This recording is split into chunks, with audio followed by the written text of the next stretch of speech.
Being an army personnel, my job requires me to move to a new place every few years. After having been married for 4 years and with the birth of my first daughter, this had proven to be quite a challenge. Whenever we are relocated, personnels having families are allotted with residential family quarters with the premises of the Army cantonment until the next PCS or permanent change of station. I always have been skeptical towards the paranormal or the unknown, holding on to this notion most of my life and throughout my years of service in the military, having been deployed to certain places during the course of our various operations. We'd seek refuge over abandoned structures and buildings, many seemingly haunted according to the locals. But never have I witnessed anything out of the ordinary. But this would soon change when I moved to a new location with my family.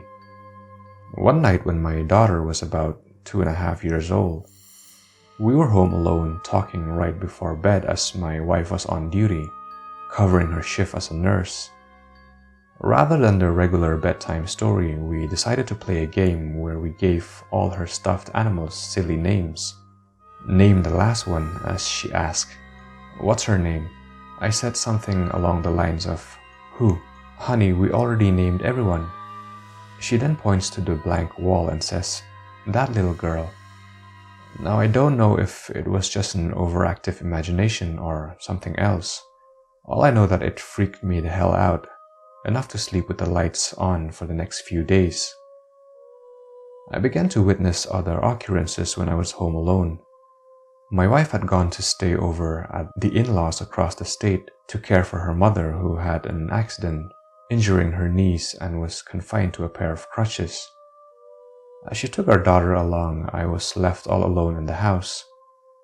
One night, a friend, an old comrade, came over with a bottle of whiskey, trying to help me cope with my loneliness.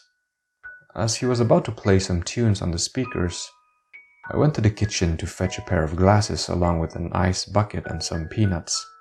Shortly after having a few shots and sharing about our past endeavors and mischiefs, he noticed an old Polaroid camera on the shelf, asking me if it still works. He reached out and suddenly snapped a picture of me, the flash blinding me instantly. As the picture developed and he remarked that the quality was quite good, still a bit dazed, I composed myself. I glanced at the picture, surprised and agreeing to his remark. Just then the music suddenly stopped. He blurted out that my speakers were haunted. We both laughed. With alcohol still coursing through our veins, we ended up taking pictures of various parts of the room, but were disappointed at the results, as we only ended up with a collage of my furnitures. It was around 10 p.m. as we've had another shot. Seeing that I was a bit buzzed, he figured I needed some fresh air and pointed out that he knew a pretty good food joint where we can grab a bite. Agreeing to the plan, I grabbed my jacket, and just as we were about to leave, we decided to click a snap for remembrance. We then drove to the marketplace just outside of the cantonment. I was baffled at the sight of the bustling crowd at this hour of the night. After we've had our meal, I heard my ringtone, thinking it's my wife. I reached into my pocket and I realized that my phone wasn't there. I checked the table we were sitting at, the bar, the bathrooms, and after no luck, I used my friend's phone to call mine. After 2 rings, someone answered, gave out a low raspy giggle, and hung up. Thinking it was just a cross connection, I tried again, this time greeted by a low grunt and heavy breathing, and hung up once more. Thinking that someone had stolen it, I tried once more, but they didn't answer again. I eventually gave it up as a lost cause, and we decided to head home and report it to the cops at daybreak. I got down on my driveway and we bid each other farewell. As I turned to face my door, I noticed a slight movement at the window, but tired and dazed, I dismissed it. Maybe a reflection of the headlights from the nearby passing vehicles. As I passed my living room though, I found my phone laying on my desk, right next to the Polaroid camera, which had a developed picture of me and my friend. I looked at the photo and chills ran down my spine. A little girl was peeping from the side of the room. I rushed out of the house and called out to my friend in the car, who was still busy on his phone responding to texts. Startled, he got out of his car and asked me what was going on. I told him what had happened and about the photograph. Initially, he thought I was messing with him and said, "Nice try." But as soon as he saw the look of fear across my face, his look of dismissal soon turned into a look of concern. Composing myself, we slowly headed into the house and made our way towards the living room. We saw the phone and the camera on the desk, but the picture was nowhere to be seen. We searched the entire room, through the doorway, and along the driveway, but the photograph was nowhere to be found. I could have sworn that what I had seen was real. I even remember taking a second glance to confirm it, and dropping the photograph as I scrambled for dear life. My friend, who was weirded out a bit, just laughs at me and tells me that maybe it's time to quit drinking. Annoyed by his gesture, I pointed out, "Well, it still doesn't explain the other person on the line." Well, about that too, he pointed, still skeptical about the whole scenario because I didn't put the phone on loudspeaker, and he didn't hear a thing. However, he was a bit worried, and since it was already late, he decided to crash at my place. We both had a bottle of beer and called it a night. Over the course of a few nights, I didn't notice anything strange.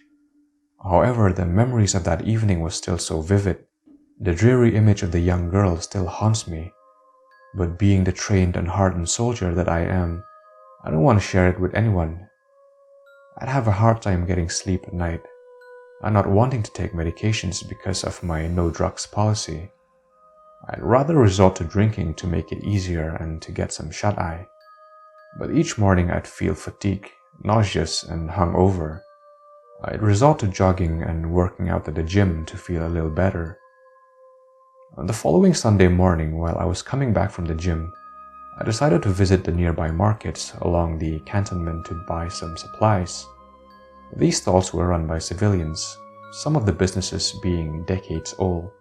I came across an old store run by an old lady, probably in her mid to late 60s.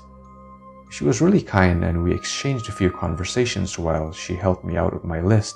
As we continued talking, she offered me a cup of coffee and I happily obliged. We eventually ended up talking about strange happenings, usually how any normal conversations would go. She ended up telling me about a few such rumors along the region, but it was the last one that really piqued my interest. According to her, when she was little, a battle-scarred major supposedly slaughtered his wife and 3-year-old daughter in a drunken fit of rage after his wife allegedly had an affair and slept with one of his comrades in his absence. And now the spirits of the young mother and the daughter is believed to have been haunting the area surrounding the old residence ever since. And the locals have refused to visit or pass by the place. Though she couldn't tell me the specific location, I was almost certain that it was the place where I was living in. My speculation was further confirmed during our first month when we visited my wife's distant relatives, who've been residing in the region for a long time. We'd often pay them a visit, since they were kind and hospitable, and would often prepare meals for us. Wanting to return the favor, my wife decided to invite them over for dinner, and initially agreed, as far as even picking the day when their grandchildren didn't have school. However, upon telling them of our address, they seemed hesitant and started coming up with excuses, as if they despised visiting the place.